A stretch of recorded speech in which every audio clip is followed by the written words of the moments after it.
What's up, Bibs? Chapter 1056 came out last night, kind of late while I was streaming, and I remember pulling it up and having to wait until the end of the stream to actually read it. So all I really saw to begin with was the cover page, and that was enough for me to know this is going to be a great chapter. We've kind of been going on with Grima 66 to see if they're actually going to escape Whole Cake, and now I think it's a resounding absolutely not. Katakuri and Oven are putting a stop to that. And if you think those four are going to take out Katakuri and Oven, it's just not happening. There could be a saving grace. There's possibly somebody who could come out, but I don't think anybody that is worthy of coming out and beating Oven and Katakuri would come out in a cover page. At least I hope not. That's not how Oda rolls. I think they're kind of done. And I think this is a good start to kind of the Big Mom Pirates comeback a little bit to maybe see what they're going to do about Big Mom. I wouldn't be surprised if we kept following them for a little bit longer, just to see if maybe they go to Wano or what's happening there. But that was just the start of this chapter. We got a lot of endings to certain characters, especially the Scabbards. Raizo is obviously going through it after Green Bill. He like sucked out all the water of him and Shinobu. And it looks like he's basically able to like mummify people by taking out all of their the liquid in their body just about. Kinemon was upset that he wasn't there because he was with his wife, and he's still happy there. I'm happy we finally got an ending to that. That finally wrapped that up. Everything's gonna work out. She's staying with her man and going to the capital, which is great because it seems like almost every single retainer is gonna stay with Momonosuke to kind of help him re-usher a new era for Wano. Whatever that looks like, we'll see. I'm not entirely sure. I still don't think they're too safe, considering Pluton's on the island, considering Big Mom and Kaido are still there. I think they're going to come out. I don't think they're dead, but they are kind of like washing over this, like it's kind of, they're done. And I think they are like done, but I don't think they're dead. I think that there's still a little bit to their story, but once Luffy kind of defeats somebody, they're kind of like knocked down like a bunch of pegs, especially someone of this caliber. Not too surprised. But they basically told Carrot that she is in charge of the Minks, and I feel all right about this. I think it's a little cheesy.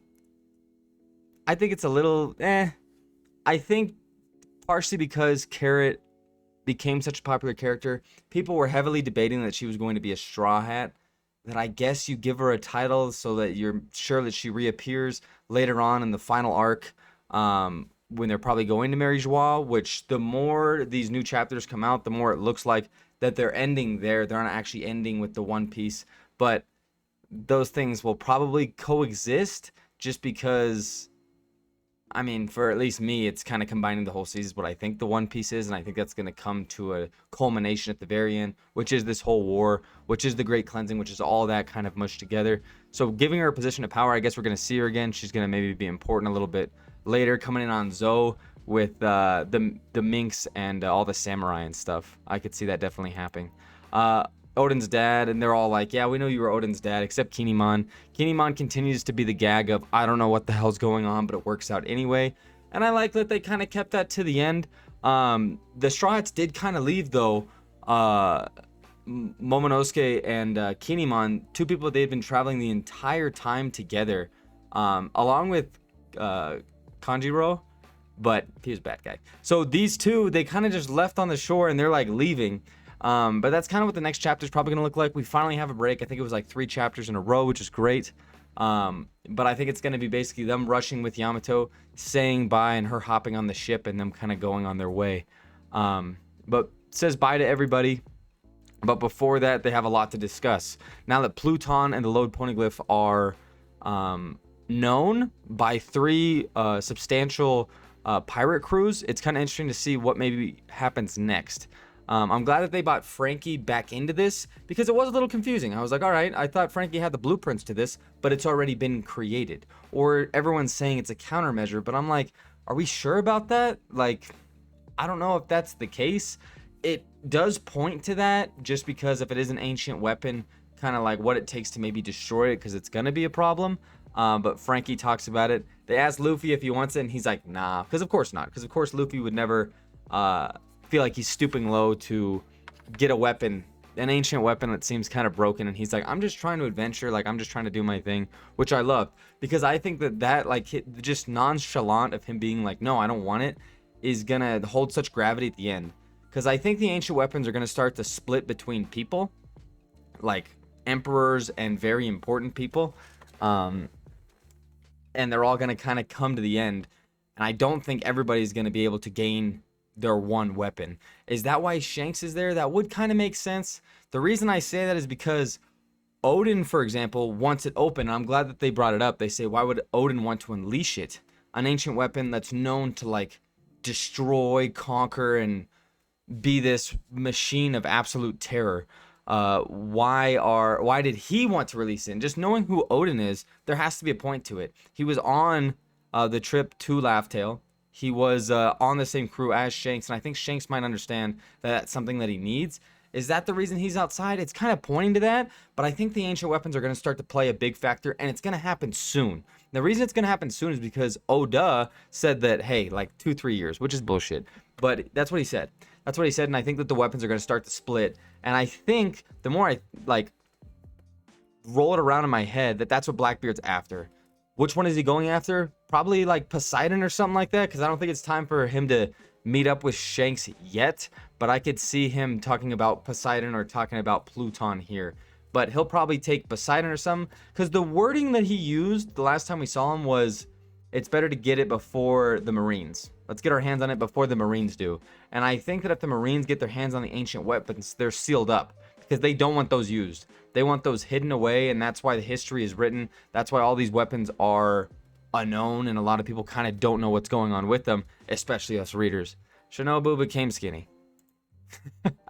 Move on.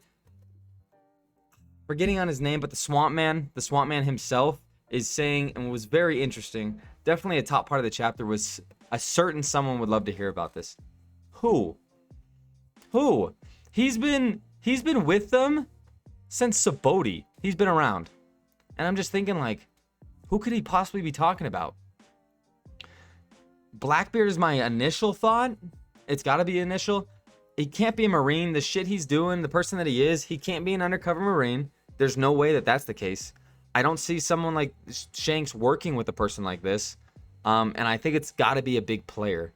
I think it's too early for him to have teamed up with Buggy or anybody like that in any way. So I think that he might have had a run-in with Blackbeard. Blackbeard might just have been, during the time skip, giving fruits away to random people and saying, go and do your stuff.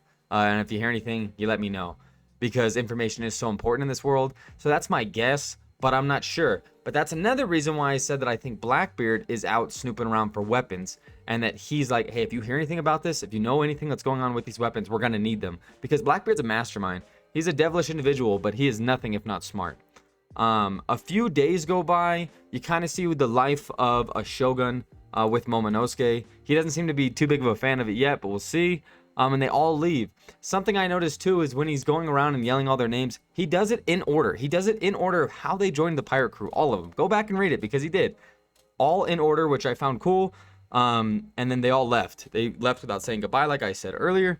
And once again, a very interesting part. We're gonna not see Law anymore. It's sad. It's sad. We basically are saying goodbye to Law. Somebody who's been around for like close to a decade, a little over half a decade. On this journey with us, a character that we've grown to really enjoy and like and feel close to, and we're just done with him basically now. I don't think we're really going to be seeing much of him, especially with the time that Oda has put on himself. I think it's very much going to specialize on the Straw Hats and kind of what they're doing. Saying goodbye to Kid too, not as rough as goodbye, but Law's going to be someone that we're going to miss for a little bit. Definitely going to return. All three of these characters are because Luffy. All two of these characters are too important for us to kind of just like say goodbye to forever, but they will be coming back. There will be stuff in the world that's going to happen with them. What do the other two captains do with Pluton? I see Law is similar. I don't think he's going to want the weapon, but Kid might. But I think that another emperor is going to beat him to it. I don't think they're too interested in that at the moment. It's more about the poneglyphs and the One Piece, which is like the division of the world at the same time, because they're all heading towards the end of the new world. They're heading like northeast, basically, is where, because because Law picked smart and he's going that way, and they both picked middle, which I think is a smart choice too. But Luffy is literally not traveling in the direction that he wants to go, but I think it's gonna work out just fine. We'll see. Is it Elbaf? I'm not sure. I would assume so. I think that we'll probably get Elbaf. I couldn't imagine just some random island with no context or anything like that. So I think it's gonna be Elbaf, but we'll see. I'm not 100% sure. Law was a man. He gave them the poneglyph. He's like, you guys earned this. Killer being the brains of the operation, because Luffy and Kid are not doing anything intelligent. They're just not. Law is actually the guy at work with his brain the entire time, and we see how important intelligence is in One Piece, and I think that's something that Ben Beckman, just shouting him out, Ben Beckman is going to bring to the table. But they both picked that. Luffy lost the draw. He threw out the Emperor card. He's like, I'm an Emperor.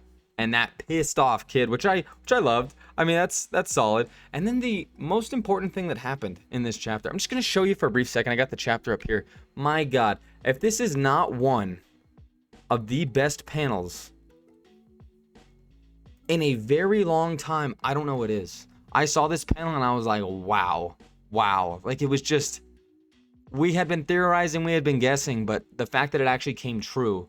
I love that this pissed off Zoro. I love that Zoro's like, what? Why would he be working with him? Because Zoro's known Buggy for a very long time, and he's like, that literal fucking clown. But I don't think it's working kind of like we think it is. It's a guild. I'm going to make a whole video on it, but the cliff notes are basically, Crocodile, I believe, has a force backing him, and they're hunting people. Crocodile kind of wants revenge. He was in prison for a bit. He's down with chaos. He's somebody similar to Doflamingo that just enjoys the chaos of the world, which is kind of why I think Dofi wanted to team up with him. And Buggy, probably with a very large force, even larger than before. I wouldn't be surprised if we picked up Weevil. So glad Weevil wasn't on this little cover thing, because it was just goats on there. It was just the dudes. And then Hawkeye, who I think is just a lone wolf here, hunting down Marines. I think he's going to be hunting some top-notch guys. I hope that we get a matchup with Hawkeye and an Admiral. I said it. I hope so. I hope he's just like, you know what? I'm curious. This whole time, when I was a warlord and I was looking at the war, I was curious if I could take you. Because he seems like a very curious individual to see if he's able to fight these people. He is the strongest swordsman in the world. If you don't think his kings is insanity, I don't know what to tell you. But I would love for him to fight somebody big. And that kind of just be a side thing with them going to get the One Piece and then them hunting Marines. But the world is beginning to split. We're seeing that there is chaos on the Grand Line, that there is chaos outside of the New World. And I think we're going to find out more soon. Both Law and Kid kind of like respect Buggy. They're like, this one kind of bugs me. Like, I don't like him. And Luffy's like, he's a fucking idiot. Like, what are you guys talking about? Like, he's not important. So definitely a very different perspective between those two. But it's outlet. He's basically the king of entrepreneurial ship, where he's putting bounties on Marines, which I love. The hunters have become the hunted, like Kid said. He gives it to them. I like how Killer's serious. They talk about the man marked by flames. The man marked by flames. And we gotta think that that's Sabo, right?